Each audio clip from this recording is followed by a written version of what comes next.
Hi, I'm back. So, my today's topic is a very interesting topic for all the urban middle class and as well as investors and consumers and people who really want to shift to a newer house or they are facing, problems with regard to their builder issues with their plots, with their flats, with their apartments, with their villas or maybe floors or whatever. So today's topic is very interesting. So do hear me out and let me start. So today's major topic is about the builder real estate projects and their laws and how do we go about it. So Delhi basically was earlier ruled by the Mughals.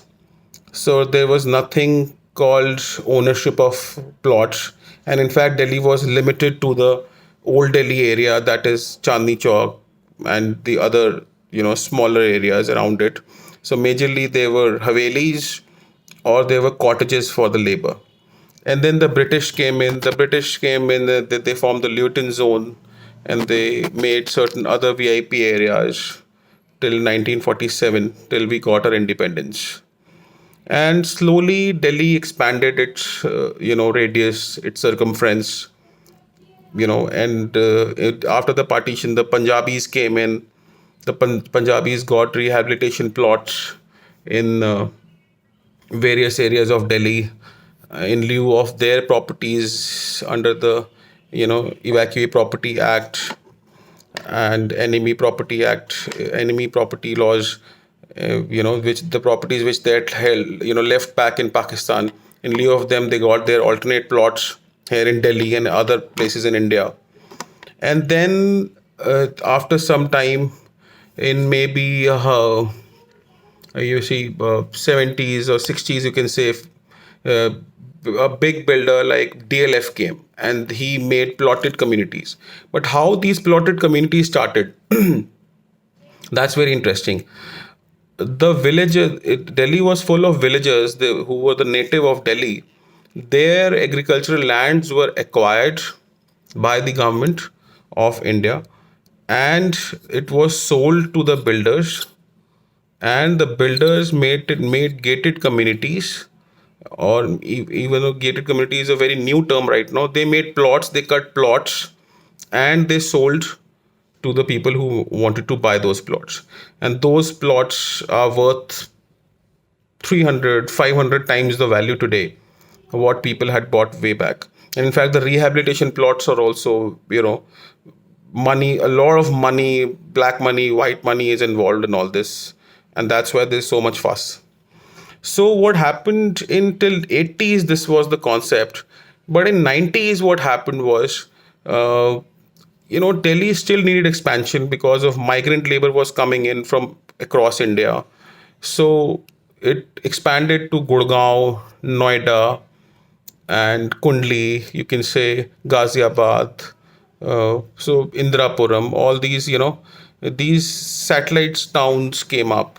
But at that time, they were also jungles, they were also farms. So the same thing happened, acquisitions happened, the villagers sold their plots to the builders or the government acquired lands, and then the builders could make plots and flats and made huge profits.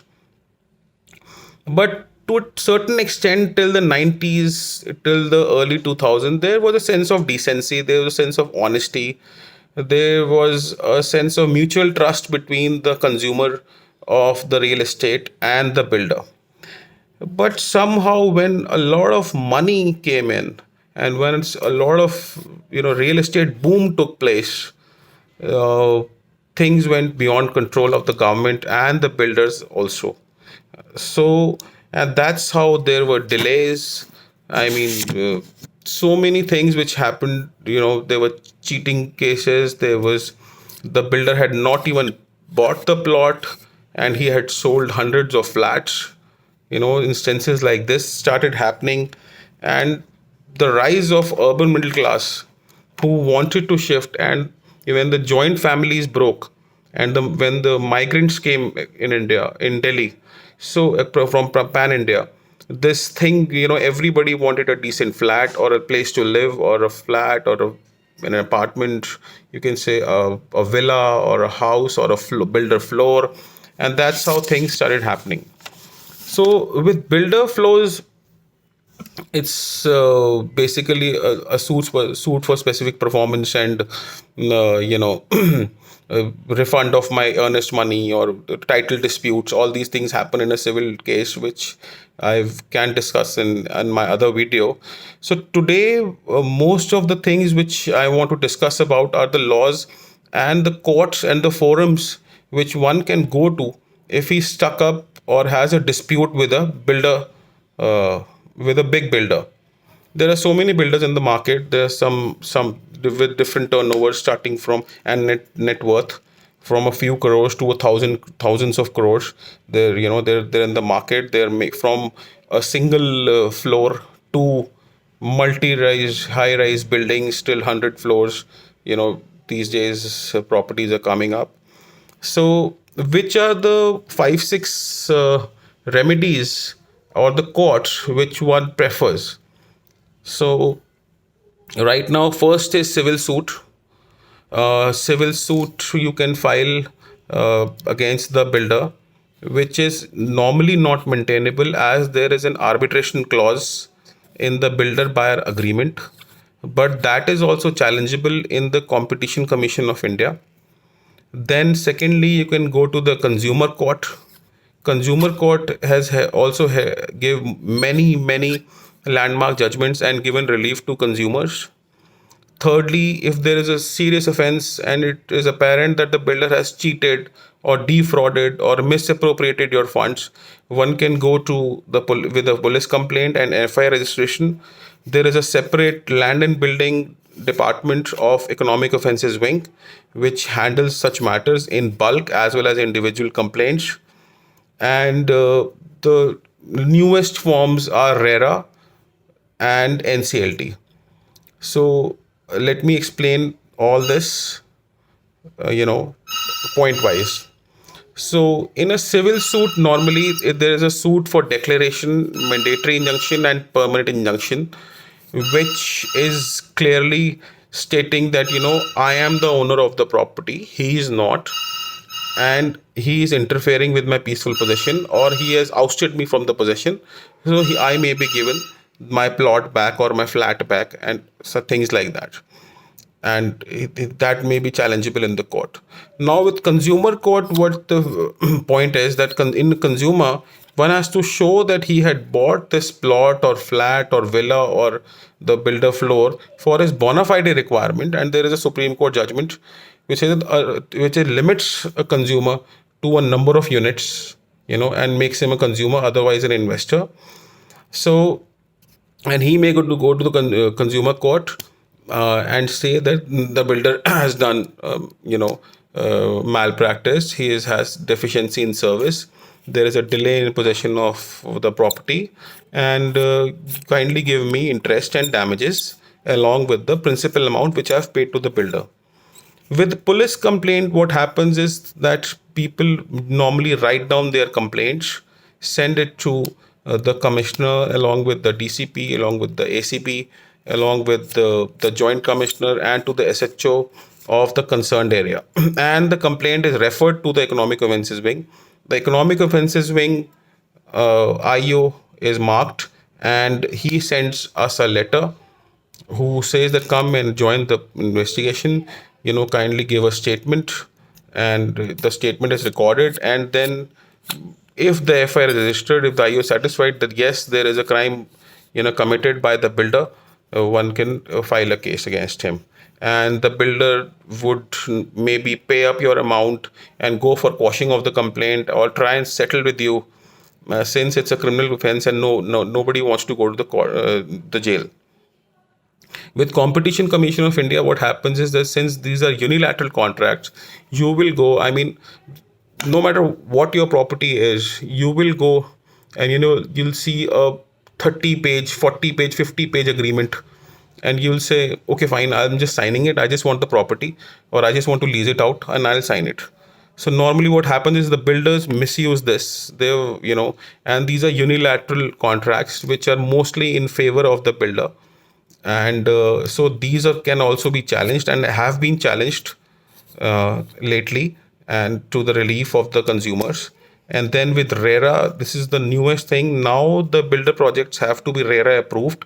Otherwise, what was happening was that the builder was not even the owner of that plot or that land, and he was selling it.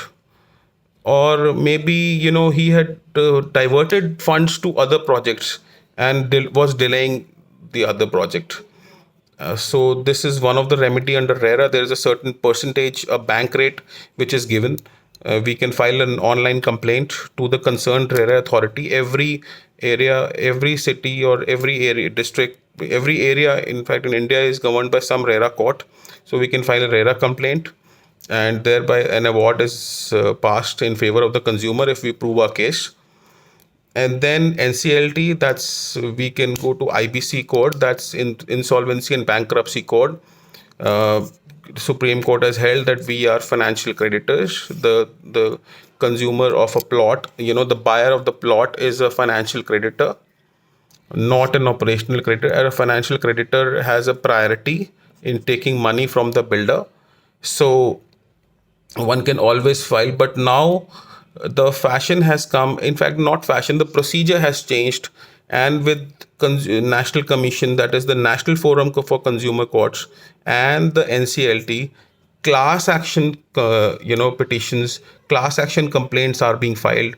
And with NCLT, minimum of 100 people in a township have to come to the court together to file it. But that's disputable, that the law is ever changing. If somebody, a single person, has to take 1 crore or 100 crore from a builder back, so I mean, he should be given authority to file his individual case in the court of law. So I've spoken about a civil suit, a consumer court, that's consumer court, state consumer court, national commission. Then police complaint, that jurisdiction lies with the metropolitan magistrate, economic offences wing. Then high court for quashing. The bail application has to be rejected or decided by the or the high court, as and when. Then there is a competition commission of India, where the unilateral contract can be challenged. Then there is RERA authority, and then there is NCLT. So these were most of the forums which one can go to if you have a builder dispute. And don't get heckled, don't get puzzled or perplexed, don't get scared, in fact, of the big builder image. They are also human beings. The law is in force. We live in a cosmopolitan city. I mean, at a phone call on 100 number, within seconds the police comes. Don't get pressurized by them. Take your right and assert your right with the builder if he has done wrong to you. And that will be all, because it's your hard earned money. Don't leave it like that. And everyone has a dream to live in his dream house. So, and don't let anyone break your dream. Okay. All right. So that will be all for me today. I hope this talk is a little bit interesting. And see you next time. Take care. Goodbye. Bye bye.